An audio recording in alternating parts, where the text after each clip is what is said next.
Hello guys, bersama saya lagi dalam Alright Nopa Channel. Semakin gempak ya apabila rakyat Malaysia, warganet ya di luar sana menggelar paspus ini sebagai takfiri, sebagai tawaris dan sebagainya. Ya, kenapa seperti itu sahabat semua? Jadi menarik untuk kita dengar satu kenyataan media ya daripada salah seorang pemimpin ya daripada parti PKR yang menyatakan sekat pemikiran takfiri. Itu antara kenyataan media yang beliau nyatakan sahabat semua, dan menangi pengundi mudah itu antara kenyataan ya daripada pemimpin daripada Parti Keadilan Rakyat. Sekat pemikiran takfiri dan menangi pengundi muda itu antara saranan beliau. Jadi apa intipati kenyataan media ini? Ini yang menarik untuk kita kongsi bersama. Ya, penyebaran amalan takfiri yang dipelopori pembangkang sehingga mempengaruhi mindah generasi muda menjadi punca usaha kerajaan terbantu dalam melaksanakan reformasi secara keseluruhan.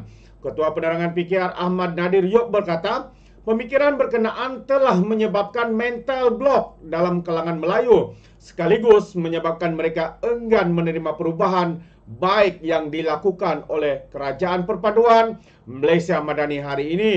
Memasuki tahun kedua pentadbiran, beliau berpendapat kerajaan perlu bertindak lebih tegas, mengekang pemikiran Allah takfiri.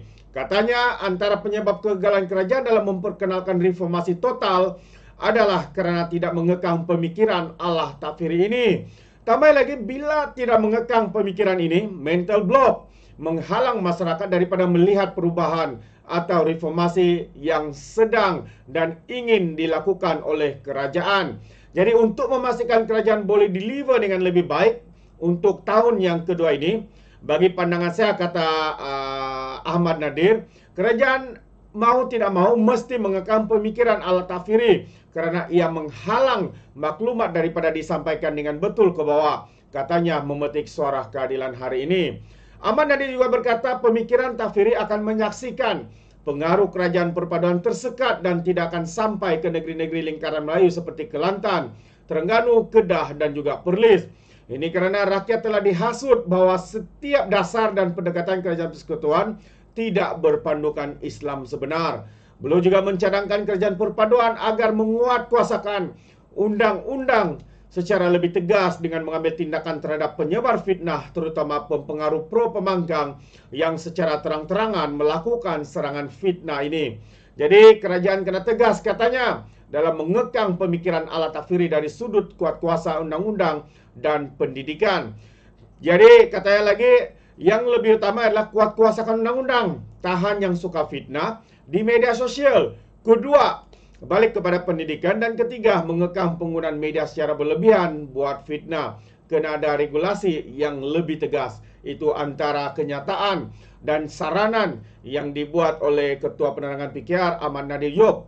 Dan saya juga bersetuju dengan kenyataan beliau bahawa perkara ini harus disekat, harus dikekang. Dan kalau kita lihat, rakyat Sabah, rakyat Borneo, Sabah dan Sarawak semakin khawatir ya dengan pemikiran, dengan tindakan, dengan penunggangan agama, menggunakan agama dan bangsa demi tujuan parti politik dan kepentingan pribadi, sahabat semua. Jadi ya, bagi kami di negeri Sabah, isu ini sepatutnya harus dikekang lebih lagi kerana ini boleh mengganggu keharmonian, khususnya di Sabah dan Sarawak ini. Ya, agama, bangsa tidak ada masalah. Kami boleh hidup bersama, makan bersama, ketawa bersama, menghadiri upacara perkawinan walaupun berbeza pegangan agama dan sebagainya. Begitulah sikap terbukanya rakyat di Borneo ini. Jadi untuk kami tidak mahu perkara yang sedang dilakukan oleh paspus ini menghancurkan keharmonian yang ada di negeri Sabah. Itu dia sahabat semua. Itu pandangan saya. Bagaimana dengan Anda? Adakah Anda juga turut seirama dengan saya? Anda boleh berikan komentar Anda di dalam ruangan komen.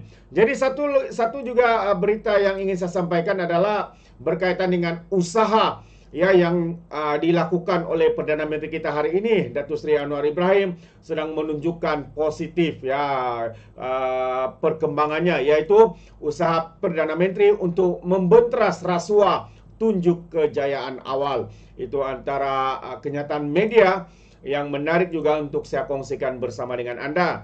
Jadi usaha mementeras rasuah sepanjang setahun pentadbiran kerajaan perpaduan telah menunjukkan kejayaan. Itu antara kata-kata daripada Perdana Menteri kita, Datuk Seri Anwar Ibrahim.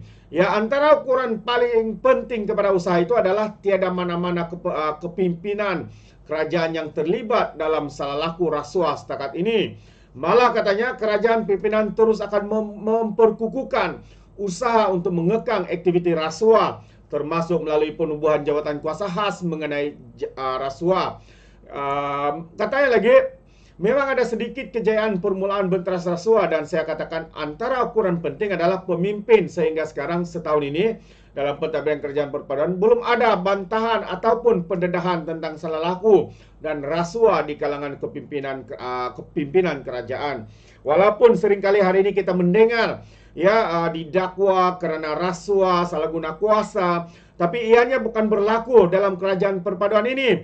Ianya berlaku ketika era kerajaan-kerajaan sebelum ini. Right? Antaranya seperti skandal Jana Wibawa yang turut melibatkan pemimpin-pemimpin utama daripada Parti Perikatan Nasional, Abakau.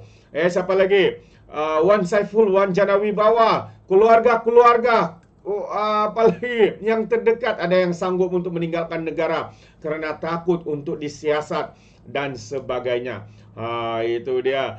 Jadi penurasan tugas, dan seperti mana kita tahu dalam kerajaan madani, kata Datuk Seri Anwar Ibrahim, tata kelola adalah pokok utama dan pembentaran rasuah mesti diteruskan. Itu antara kata-kata daripada Perdana Menteri. Jadi Anwar berkata begitu ketika ditemui pemberita ketika berkunjung ke program sentuhan bersama kerajaan madani di perkarangan Stadium Bukit Jalil pada hari Sabtu yang lalu.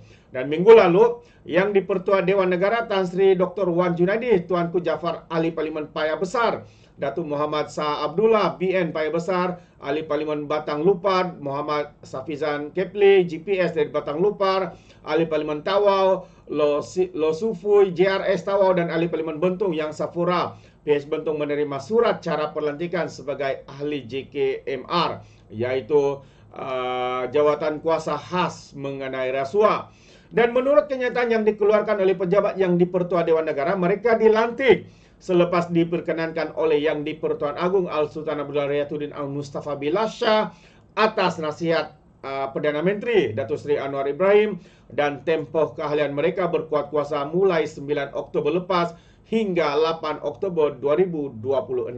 Terbaik ini antara usaha yang menunjukkan kejayaan awal, yang menunjukkan positifnya tindakan dan juga perkara yang sedang diusahakan oleh kerajaan ini. Jadi ada di antara rakyat di luar sana, warganet, rakyat Malaysia berkata-kata, mungkinkah hari ini begitu terdesaknya pihak pembangkang mau menjatuhkan Datuk Seri Anwar Ibrahim, mau menebuk atap, kerana mungkin akan ada banyak lagi skandal-skandal rasuah, salah guna kuasa, penyelewengan akan dibongkarkan. Adakah mereka begitu takut sehingga hari-hari mereka meroyan untuk menjatuhkan Datuk Seri? Katanya untuk menukar kerajaan persekutuan. Apa pandangan Anda sahabat-sahabat semua? Itu persoalan yang saya kemukakan untuk kita fikirkan bersama.